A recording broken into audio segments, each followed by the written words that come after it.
As adorable as Miyuki and Kaguya are, it wasn't always like this. In fact, the first time Miyuki approached Kaguya, she ignored his existence and found him Ishigami levels of creepy. So what happened? Well, our story starts a week after they enroll. Back then, Miyuki didn't have the respect you're used to. He was depressed, hated everyone, and wanted nothing more than to leave the academy because he was being discriminated against for being an outsider. But one day, all of that changed. The council president at the time recruited him. At first, Miyuki thought he was being punked, used for free labor, because he had to help clean up a swamp. But suddenly, a volunteer fell in drowning. Everyone, including Miyuki, was frozen in place. He wanted to help but couldn't swim. And out of nowhere, a lone girl came to the rescue. Miyuki recognized her as Kaguya, the ice princess. Kaguya saved the girl, but Miyuki noticed a rope tied around her. Kaguya couldn't swim either, but she went in anyways. That day changed Miyuki's life. He realized it doesn't matter whether you're rich or poor. All that matters is taking action. He fell for her right then and there, and soon approached her. But the ice princess gave him the cold shoulder. Miyuki was depressed until fellow council member Momo gave him advice. Act like the type of guy girls fall for. Miyuki took it to heart and made the ultimate gamble. He challenged Kaguya to a showdown to see who scores higher on the next exam. If he loses, he'll do anything she wants. Kaguya was rightfully weirded out because Miyuki's grades were terrible, while Kaguya was firmly at the top. An impossible task, right? Miyuki wasn't gifted, he wasn't a prodigy. However, he had one weapon in his arsenal: the sheer willpower to put in more hours than anyone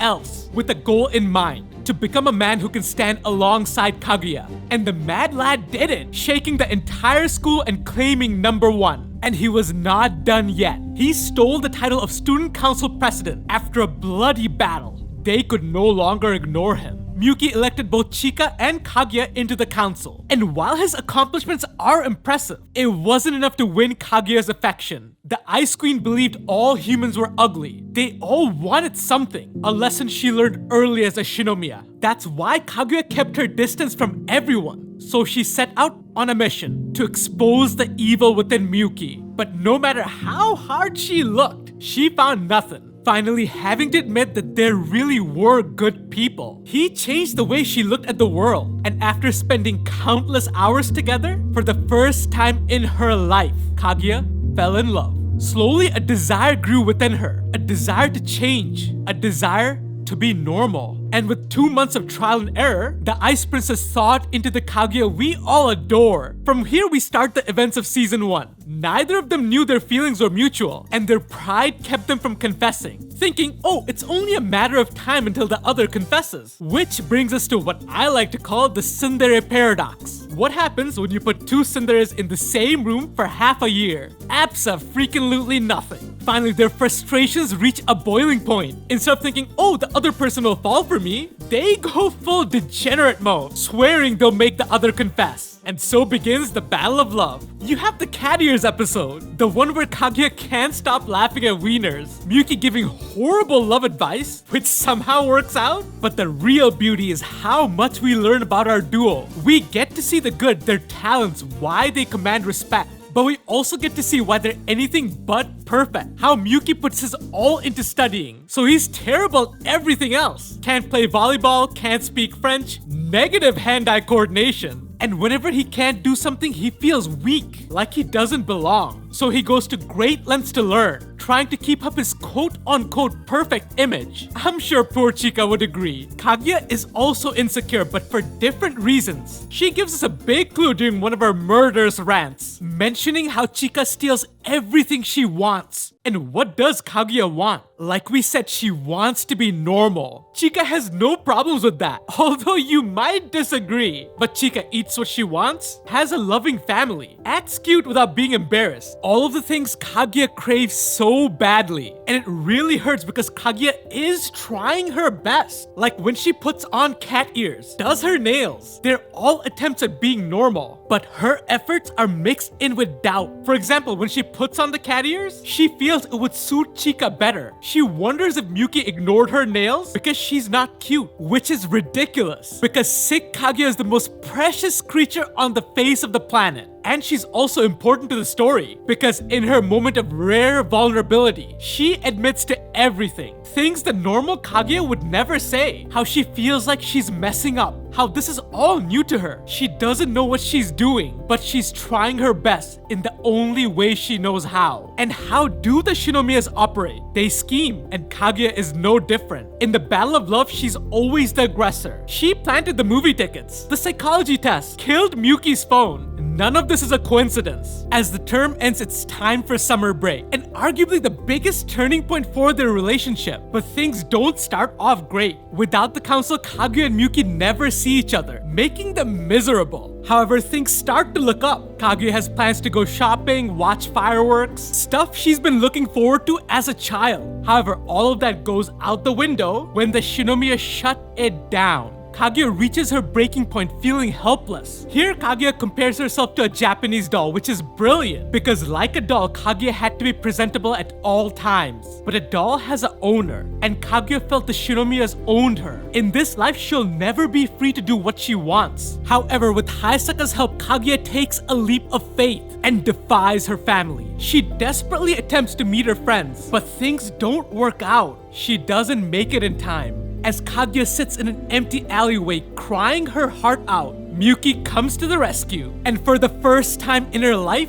Kaguya gets to enjoy fireworks with her friends. But unfortunately, Kaguya could barely hear the fireworks over the intense beating of her heart. She finally had to admit to herself that she really did love Miyuki. And I gotta say, the growth is noticeable right away, especially within Kaguya. From here, we start the events of Season 2. And are there still shenanigans? Of course! Like the Happy Life game, which really was not happy at all. But this season, we see Kaguya make things happen. For example, when she celebrates Miyuki's birthday, she messes up and gets this monstrosity of a cake. The old Kaguya would just abort mission because her only objective was to make Miyuki confess. But now it's different. She's accepted her feelings, and his happiness trumps everything else. So she goes through with the celebration anyways. We see the same thing when the council disbands. Kaguya puts aside her pride, asking Miyuki to continue running the council, even though he secretly planned to anyways. And as Kaguya pushes forward, her fears intensify. For example, after Miyuki wins the election, Kaguya is scared that he won't pick her to be VP because she did some ugly things to get him votes. But the biggest fear, eating her alive, is revealed during the moon viewing party. And honestly, this scene is awesome because you can literally make a compilation of cute Kaguya noises. But more importantly, we learn of the tale of Princess Kaguya, a woman who left the man she loves to return to the moon. And if you notice, it's similar to Kaguya's twisted relationship with the Shinomiyas. Kaguya feels that if the Shinomiyas ever demanded it, she'd have to abandon Miyuki, her friends, everything she cares about. That's why she mentions hating the moon. It's a constant reminder of how she can lose it all at any moment. And seriously, these nasty thoughts would drive Kaguya insane if it wasn't for Miyuki. At every turn, he's there to hold her down. When she's doubtful about her place on the council, he reminds her that he needs her. When Kaguya is worried about the Shinomiyas, he mentions how he'd go to the moon and back to save her. And this roller coaster of emotions reaches its high point during the gym incident, where they come ever so close to sharing a kiss. From here, Kaguya's emotions go into overdrive. She legit faints one day when Miyuki gets too close to her and has to invent a hand routine to keep her cool. But Miyuki has no idea any of this is happening. He thinks Kaguya is avoiding him in particular because she has no issues hanging out with Ishigami. This sends Miyuki spiraling until Kei comes to the rescue, saying that Kaguya might be avoiding him not because she hates him, but because she likes him and is embarrassed. This helps our duo patch things up, giving us the perfect setup for Season 3. And this season starts off with a bang, especially when Kaguya throws Hayasaka into a pack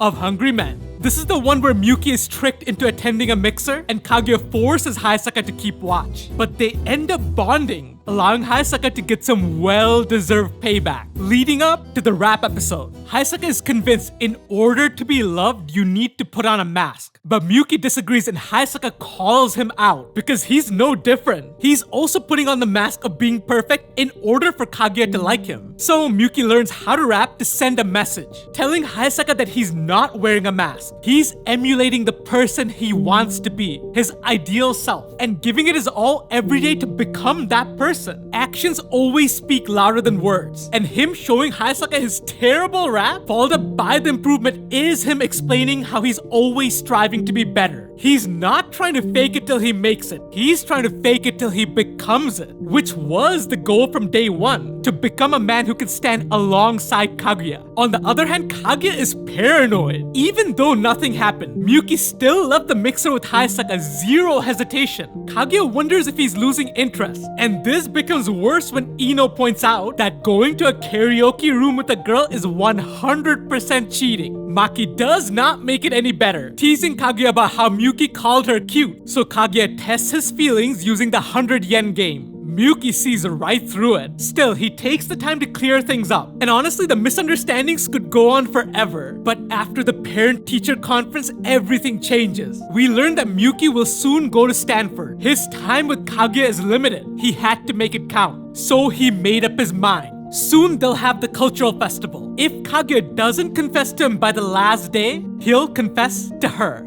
And as the festival draws closer, Kaguya is swept up by the romantic atmosphere, finally admitting to Hayasaka that she did love Miyuki, and after talking to Ishigami made up her resolve that she would confess to the boy she loves. And so begins our countdown, the Devoted Hearts Festival, based on the legend that if you give your crush a heart-shaped object, you'll be granted eternal love. And seriously, this arc is so much fun. We get to see Kaguya in the most stunning cosplay, along with the haunted house, brought to you by Ino, and hours of mental torture. Seriously, this girl just bit her ear. What am I watching? Also, Ishigami confessing to Tsubame, having no idea what he's done. Around this time, news of a phantom thief spreads. A mysterious person who's stolen all the balloons. But honestly, the real event is watching Kaguya be all shy and cute as our duo go on their festival date. However, the happy vibes do not last because Miyuki reveals to Kaguya that he's going to Stanford and he'll be leaving a year earlier. Kaguya does her best to keep calm, but inside it tore her apart. However, with Hayasaka there to lift her up, Kaguya knows what she needs to do. Lay it all bare for the one she loves. And so begins the final event, the bonfire. Kaguya readies her arrow and sets the stage ablaze. But out of nowhere, a mysterious message rains down on the crowd. The jewel atop the dragon disappears. Miyuki's show is a go. After a bit of searching and Chika's help, Kaguya cracks the puzzle. And honestly, Miyuki is a genius. The whole thing is a throwback to the fireworks arc. Just like Miyuki had to think like Kaguya to find her, Kaguya has to do the same. But as Kaguya walks up the stairs, she's nervous. And when she sees Miyuki, she's terrified. So many things she wants to say. Everything she's been holding in. But not a single word would come out. Why? Well, you could say it's because Kaguya is outside her comfort zone. She's always the aggressor, but this time Miyuki is calling the shots. However, it goes deeper than that and has to do with the main idea of this anime, the grand battle of love between the brainiacs. That's what we were sold from the beginning. But in this final moment, all of it washes away because from the start, we were mistaken. This battle didn't come from a place of pride, but a place of fear. Before meeting Miyuki, Kaguya's life was one of suffering, of loneliness. However, he changed all of that. He showed her how fun life can be. Happiness she could not imagine. She fell in love, but it also brought sadness. Because seeing how genuinely kind Miyuki is, Kaguya began to hate herself for how messed up she was. How she only saw others as tools. She wondered how someone as pure as him could ever love a cold-hearted woman like her. Maybe he's nice to her because he's nice to everyone. That's why she could never bring herself to confess to him. Because if she does and fails, their relationship will never be the same.